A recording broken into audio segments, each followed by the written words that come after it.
anunciado, o assunto que nós vamos abordar é: Senhor, ensina-nos a orar. Esse texto nós extraímos e adaptamos com algumas enxertias de Severino Celestino da Silva, que é um pesquisador, escritor e expositor espírita. Ele é também estudioso de línguas antigas como o hebraico e fala e lê fluentemente o hebraico. E é profundo analista também da Bíblia, pesquisador das religiões. Já esteve, eu me lembro dele, estive na palestra dele. E principalmente do judaísmo, que ele conhece bastante. Nós traçamos alguns objetivos, que o primeiro deles é para nós analisarmos essa tradução que Celestino faz ao pé da letra hebraica do Pai Nosso. Em seguida, através do Livro dos Espíritos, nós voltarmos a refletir sobre qual é o sentido real da oração. No Livro dos Espíritos, ainda, o que podemos nos propor por meio da prece. E algumas palavras que às vezes nos confundimos, mas que tudo é a mesma coisa, como orar, rezar, são palavras que se dirigem a Deus agradecendo algo ou solicitando ajuda. E começando então, o principal sentido da oração é evidenciar nossa humildade.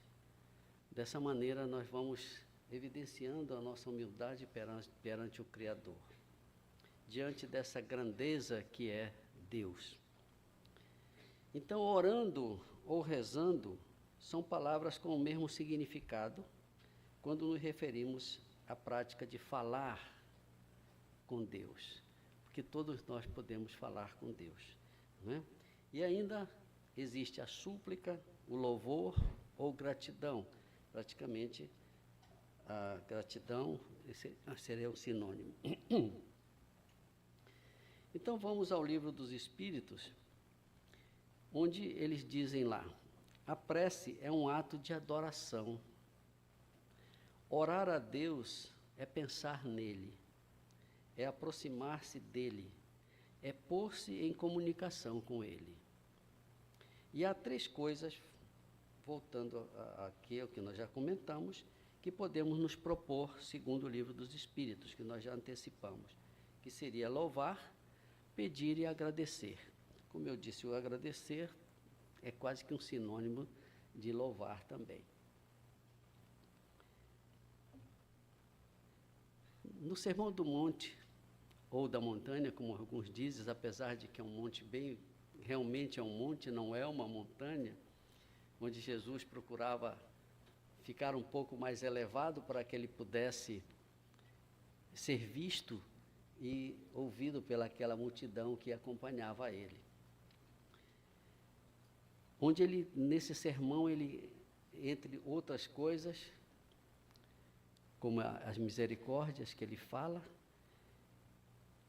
no meio daquela multidão, alguém pede a ele: Senhor, ensina-nos a orar. Inicialmente, nos orienta que quando realizarmos as nossas orações, elas não sejam como a oração dos hipócritas. Ele, de vez em quando, ele dava uma chamadazinha nos outros irmãos nossos judeus, que ainda fazem a mesma coisa, né? A gente ainda vê isso lá em Israel, eles demonstrando aquilo publicamente. Mas é um direito, eu acho que não tem por que nós condenarmos o fato deles acharem que daquela maneira é o que eles gostam de fazer. Então ele diz o seguinte: eles oravam nas esquinas das ruas para serem vistos pelos homens. Quer dizer, deixavam a humildade de lado para dizer: olha, eu estou aqui, eu estou rezando para Deus. Mas a coisa não funciona dessa maneira, né? E Jesus recomenda que entremos em nosso quarto, fechemos a porta e oremos a Deus em secreto. Eu coloquei aí entre parênteses exatamente para nós analisarmos isso. Afastado, portanto, pois ele que tudo vê em secreto nos recompensa. Jesus usava muitas alegorias quando ele falava. Então, quando ele diz, entremos em nosso quarto, não é necessariamente obrigatório nós entrarmos no quarto para orar. Não é isso que Jesus queria dizer.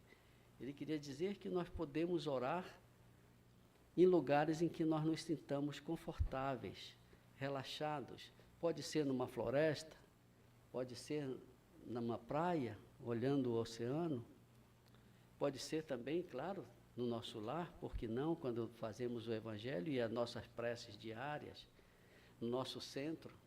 Enfim, é isso que Jesus queria dizer, porque se nós levarmos ao pé da letra, todo mundo teria que se trancar no quarto e agora nós vamos rezar. Não é bem assim que a coisa funciona.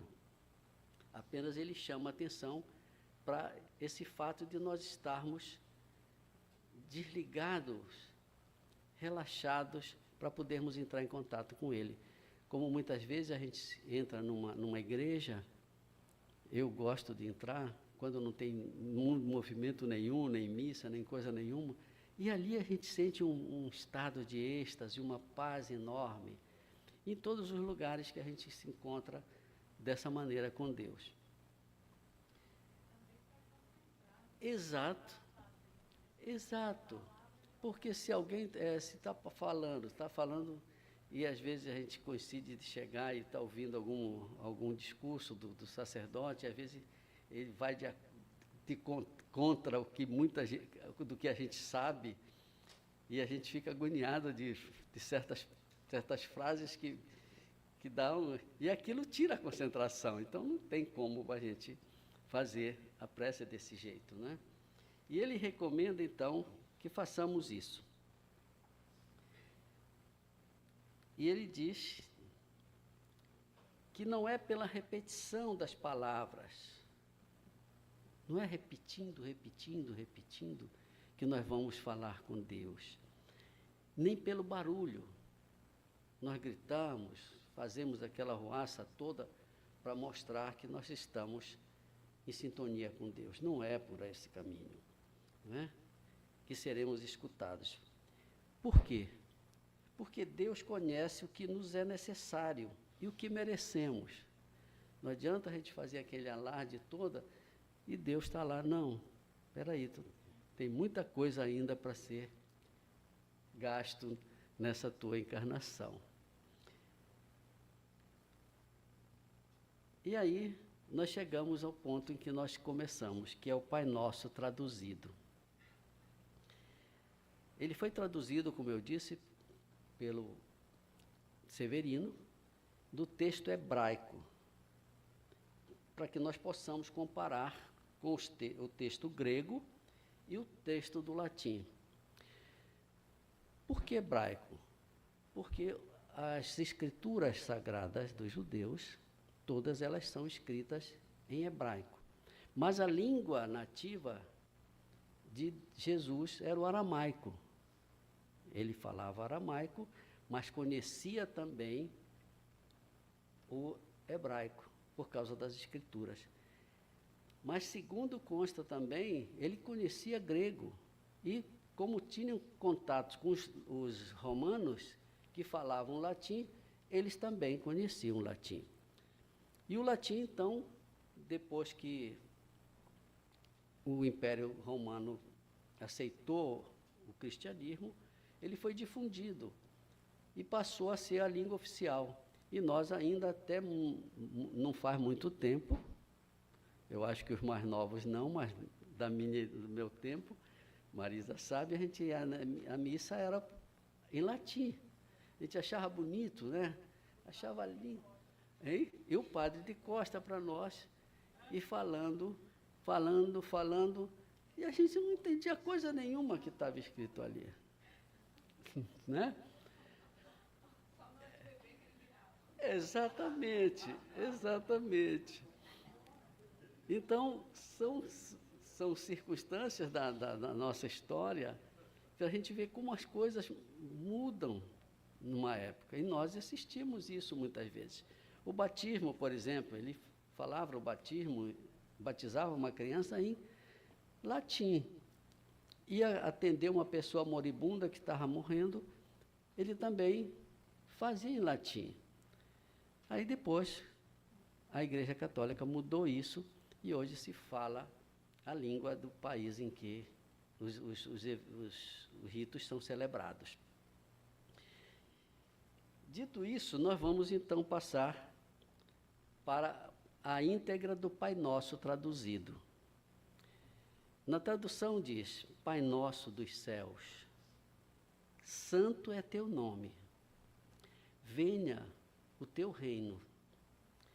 Tua vontade se faz na terra como também no céu. Dá-nos hoje nossa parte de pão. Dá-nos hoje nossa parte de pão. Perdoa as nossas culpas, quando tivermos perdoados a culpa dos nossos devedores. Olha que frase linda. Não nos deixeis entregues à provação, porque assim nos resgatas do mal. Amém. E agora nós vamos analisar frase por frase. Pai Nosso. Quando Jesus diz Pai Nosso, ele nos ensina como humildemente nós devemos nos dirigir a Deus. Observemos que ele não diz meu Pai, como em outras circunstâncias ele usava essa palavra, meu Pai que está nos céus. Né? Ele diz Pai Nosso, porque significa o quê? Pai de todos nós, independente de quem quer que seja. Pai de todos nós. Por estarmos no mesmo nível de necessidades. Isso é muito importante, todos estamos nos mesmos níveis de necessidade. É por isso que nós estamos encarnados. Quando falamos pedindo para todos e não apenas para mim, Jesus nos orienta nesse sentido humilde de nos dirigirmos a Deus. Continuando. Pai Nosso dos céus. Nós usamos hoje Pai Nosso que está nos céus. Vejam a diferença da tradução. Deus, portanto, está em toda parte. Ele é Senhor de tudo, dos céus e também da terra, e não de uma região circunscrita, limitada e determinada. Então, quando foi feita essa tradução do latim, ela não observou, eu diria assim, as regras da mudança de linguagem para mostrar o que é mostrado aqui. Porque Deus está em toda parte. Então, daí, Pai Nosso dos céus, e não que está nos céus. Isso é muito importante a gente observar. Seguindo em frente, a gente tem, no hebraico, santo é teu nome, e não santificado seja o vosso nome.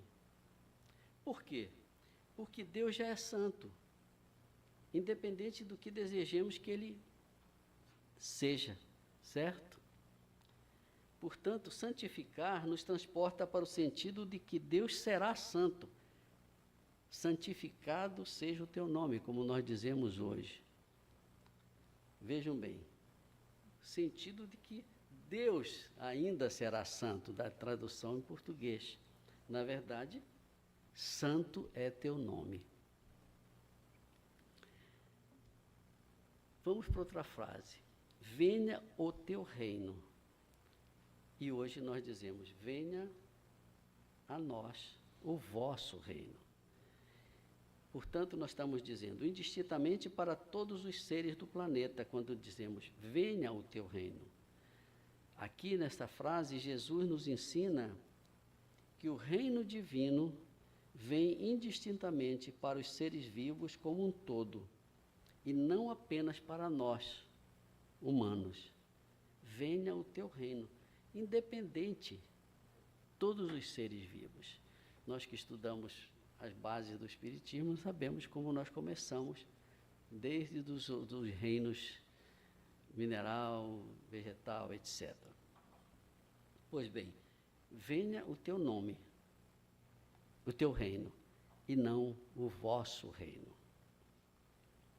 Em seguida, a frase diz: tua vontade será feita na terra, como também nos céus. Tua vontade será feita na terra, como também nos céus. E nós dizemos como? Seja feita a vossa vontade, assim na terra como no céu. Explicando o termo, a vontade dele, a vontade de Deus, ela é suprema, ela é irreversível, independente do nosso consentimento. Nós não temos que consentir nada. Ela vai ser feita de qualquer maneira, ela se fará, portanto. Então, tua vontade será feita na terra, como também no céu. É a vontade suprema do Criador. E nós dizemos, seja feita a vossa vontade. Aqueles que, porventura, se desviem da harmonia que Deus prega, colocada, portanto, por Ele no universo, que Ele colocou essa harmonia, colherão este desvio nas proporções que o provocarem. Veja bem, nós vamos mais adiante reportar isto aqui ainda. Colherão este desvio nas proporções que o provocaram. Porque ele deixou uma harmonia, ele deixou tudo perfeito. E nós, como seres humanos, somos os mais destruidores de todas essas coisas que Deus pregou, essa harmonia que Ele pregou. Né? Era para nós vivermos todos em paz, em perfeita harmonia. Se seguíssemos o sermão da montanha, não haveria mais guerra, nem lutas, nem desavenças. Estamos aprendendo, não é? É isso que é importante, a gente está aqui devagarinho, indo para frente. Portanto, na outra frase, nós dizemos, quando pedimos o pão, dá-nos hoje nossa parte de pão. Ele ensina que nós não vamos pedir o pão inteiro, vamos pedir uma parte desse pão. E nós usamos, o pão nosso de cada dia nos dai hoje. Utilizando-se, portanto, o pão nosso de cada dia nos dai hoje, nós temos a impressão de que estamos pedindo o pão de todos os dias para hoje. E só Deus sabe do que precisamos e também quando devemos e merecemos receber. Isso é muito interessante. Só Ele sabe, não é? Portanto, quando a gente humildemente diz assim, uma parte só do pão, nós estamos humildemente pedindo que ainda sobre para os outros. Como nós continuamos em seguida. Devemos, portanto, pedir só uma parte do que merecemos, ou daquela que Deus decidiu nos dar. Isso por quê? Porque nós temos que ter humildade em pedir, não é? Porque se recebermos só uma parte, sobrará alguma coisa para aqueles que não possuem ainda o sustento necessário. Vejo que nós estamos estudando de vez em quando que o nosso pensamento é tudo. Quando a gente pensa, a gente está gerando uma energia no universo. E se nós pedimos uma parte desse pão, nós estamos gerando uma energia para que esse pão chegue aos mais necessitados. Isso é muito importante, muito interessante. Seguindo em frente, nós dizemos, aliás, a tradução, perdoa as nossas culpas. Perdoa as nossas culpas. Quando perdoarmos as culpas dos nossos devedores. Quando perdoarmos as culpas dos nossos devedores. Portanto, o Pai Nosso que nós usamos é, perdoa as nossas dívidas, assim como nós perdoamos aos nossos devedores. Agora mudou um pouquinho, ali não é mais dívida, é ofensas, né? A igreja tentou dar uma melhorada nisso, mas se ela buscasse a tradução correta do hebraico, ela teria usado exatamente essa outra tradução aqui. E não, apenas mudou a ofensa. Deus não se ofende com nada, não é? Ele é o Supremo, ele jamais vai se ofender, senão não seria Deus. Nós sim nos ofendemos com coisas fúteis e simples, né? E aqui, voltando àquela frase que eu falei antes, aqui está condicionado, portanto, o nosso perdão, que vem como consequência natural do perdão prévio. Se eu perdoo, eu vou receber o perdão também. E aí nós entramos naquela frase que eu falei há pouco, ou a lei da causa e efeito, né? Você faz, você vai colher, porque é uma colheita natural da nossa semeadura. Nós semeamos, nós vamos colher, não tem escapatória. Nós recentemente até falamos numa palestra aqui, de vez em quando se fala, né, Marisa, nessa lei de causa e efeito. Por que a gente sempre fala? Porque realmente é a maneira com que nós temos que trabalhar entre nós para seguir em frente na nossa evolução. À medida que a gente vai mudando a nossa maneira de agir, a gente vai plantando coisas boas. E se nós plantamos coisas boas, nós vamos receber coisas boas.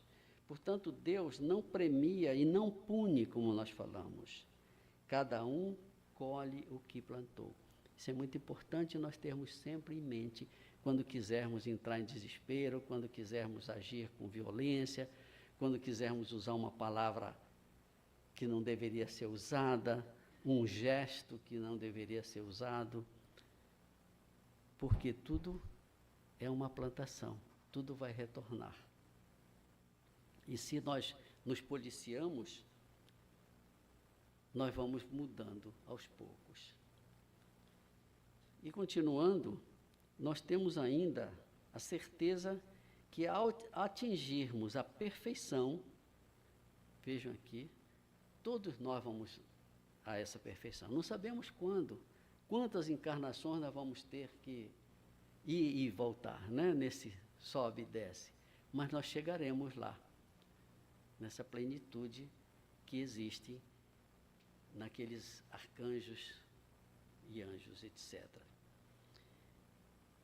E ninguém, portanto, nessa altura dos acontecimentos, ninguém deve mais nada para ninguém. Nós já atingimos um ponto máximo. E aí nós já quitamos as nossas dívidas que nós criamos.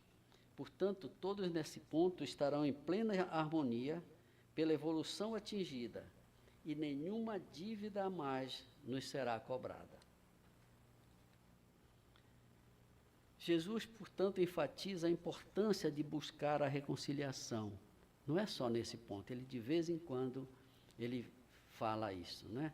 A importância de buscar reconciliação antes que a situação se agrave.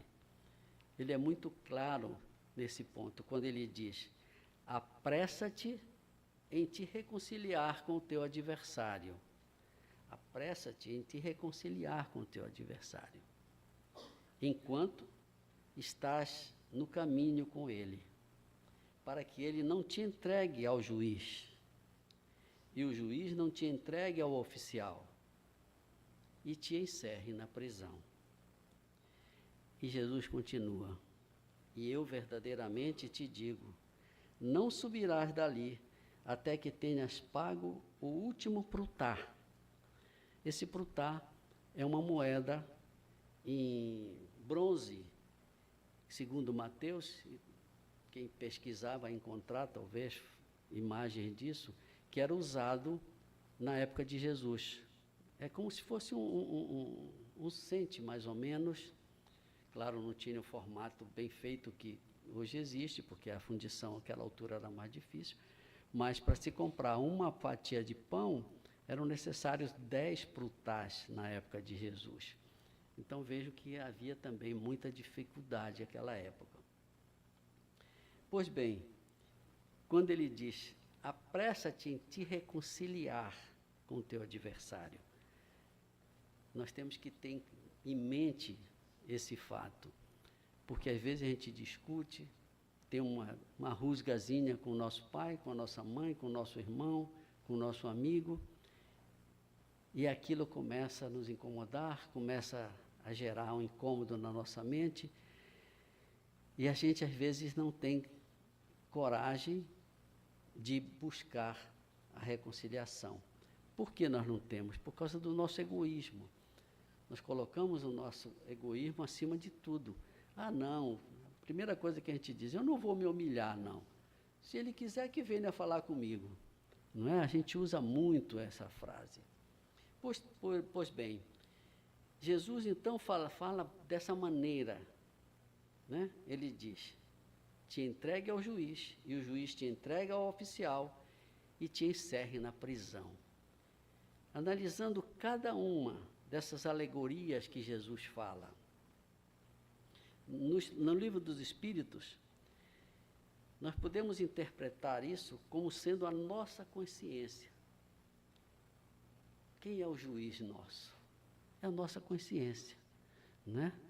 Quando Jesus diz, o juiz, ele está se referindo exatamente a nós mesmos. Ele não está colocando uma outra pessoa para nos julgar. Ele está dizendo, você vai se julgar.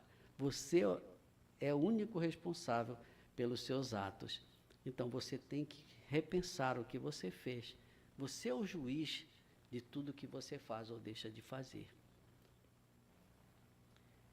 Porque a nossa consciência, não é? É onde se encontram as leis de Deus. Ninguém foge dela. Não adianta. Você faz, você chega de noite, você deita, bota a cabeça no travesseiro e aí a fita volta ao contrário, né? Porque está tudo gravadinho ali. O que eu fiz? Será que eu fiz coisas boas? Será que eu fiz coisas ruins? Por que eu fiz? Por que eu não fiz isto? Por que eu não fiz aquilo? Portanto, é importante nós trabalharmos esse juiz nosso, que é a nossa consciência, para que a gente tenha paz, tenha tranquilidade. E não, como já usei esse termo aqui, chega à noite, a gente fica ruminando os nossos pensamentos, né? E aí a gente acaba não tendo um sono tranquilo, tendo pesadelos, porque aí não vem coisas só do dia a dia, vem coisas de outros anos, mas vem coisas também do passado, como nós já comentamos, né? É quando os nossos irmãos que nós deixamos do lado de lá, mas que estão do lado de cá também, que se aproveitam, estão perto da gente para nos cobrar algo que nós fizemos, que nós não sabemos. Em seguida, nós temos outro personagem, que é o oficial. Quem é o oficial? É aquele a quem incumbe aplicar a lei. De forma simplista, para nós falarmos quem é o oficial, é aquele que efetuaria a prisão. Nessa figura alegórica, temos as consequências que advêm das transgressões das leis divinas. Falamos há pouco, já esclarecemos praticamente isto, né? Se nós transgredirmos, nós vamos receber o troco disso. E a prisão? A prisão é a condição que acaba atrelando ofensor e ofendido, perpetuando as animosidades, o desejo de vingança. Essa consequência é perniciosa, não permite que haja reconciliação enquanto vigorar. Os envolvidos estarão acorrentados, ligados um ao outro, indefinidamente. A gente sempre comenta isto, que nós somos atrelados àquilo que nós fizemos, né? Então, por isso Jesus diz, te reconcilia logo enquanto estás a caminho, antes que seja tarde, porque senão nós vamos ficar com aquele desejo de vingança. Se nós não tirarmos isso do nosso eu, do nosso coração, isso aumenta, se transforma num ódio mortal. E não é só nessa vida, nós carregamos isso. Se fizemos algo tão sério com alguém que está também encarnado, quando nós formos para o lado de lá, vamos juntos. E um de nós, às vezes, merece vir reencarnar. Nem todos merecem logo, porque já se estuda aqui há muito tempo como é que se processa essa reencarnação, não é? Mas dessa maneira, se nós não perdoarmos e pedirmos perdão, nós vamos ficar atrelados, como diz aqui. Nós não vamos nos desfazer disso.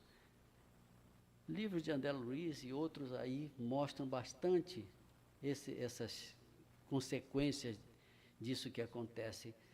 Portanto, quando nós orarmos, não esqueçamos de pedir perdão àqueles que por acaso nós ofendemos, nós se tornaram nossos inimigos. E indo em frente, lembrando que essas pessoas são desafetos nossos que ficaram, não é? Portanto, quando entendermos que a reencarnação é o caminho para a evolução do ser espiritual, podemos entender também que nossas relações com os outros são frutos de aprendizado. Isso o que significa? É a maneira como nós vamos tirar as nossas lições. A partir daquele instante em que eu começo a aprender melhor através do porquê, eu vou saber lidar com os fatos que estão acontecendo no meu dia a dia. Portanto, sempre vai haver um aprendizado. Por que eu fiz? O que eu deixei de fazer? Não é? Vem sempre esse questionamento do nosso juiz, que é a nossa consciência. Então, nós vamos aprender. Se nós não aprendermos logo, nós vamos aprender depois, de outra maneira, como nós falamos na colheita. Por que eu fiz? E aí, a partir daquele instante em que por que eu fiz, eu vou deixar de fazer, aí você já está subindo um grauzinho na sua evolução. E geralmente, como nós falamos, esses desafetos de resgate por falta que sofremos ou impingimos alguém em existências pretéritas. Outra maneira disso tudo que eu acabei de falar. E ainda, não nos deixes entregues à provação. Veja bem, não nos deixes entregue à provação. Nós dizemos, não nos deixeis cair em tentação. É muito diferente uma tradução da outra. Não nos deixes entregues à provação. Passar por provação não é fácil, todos nós passamos. Por isso Cristo nos ensina solicitar de Deus toda a assistência possível frente a essas provações, pedindo que Ele não nos abandone nas horas dessas provações. Ou seja, não nos deixe entregue à nossa própria sorte. É isso que significa, não nos deixeis entregues à provação. Que nós não fiquemos largados, entregues à nossa própria sorte. Temos que contar que Deus vai estar sempre olhando por nós. Porque assim nos resgata do mal. Se tivermos a assistência de Deus, pela nossa sintonia com Ele, durante as provações, com certeza, resgataremos todo o mal. Assim, se soubermos pedir-lhe assistência durante as provações, e Ele estiver conosco através da nossa sintonia, haveremos de superar todo o mal. E para concluir, Amém. Amém também é uma palavra hebraica, que significa desejo de que aconteça segundo o nosso pedido. E que assim seja. Muito obrigado.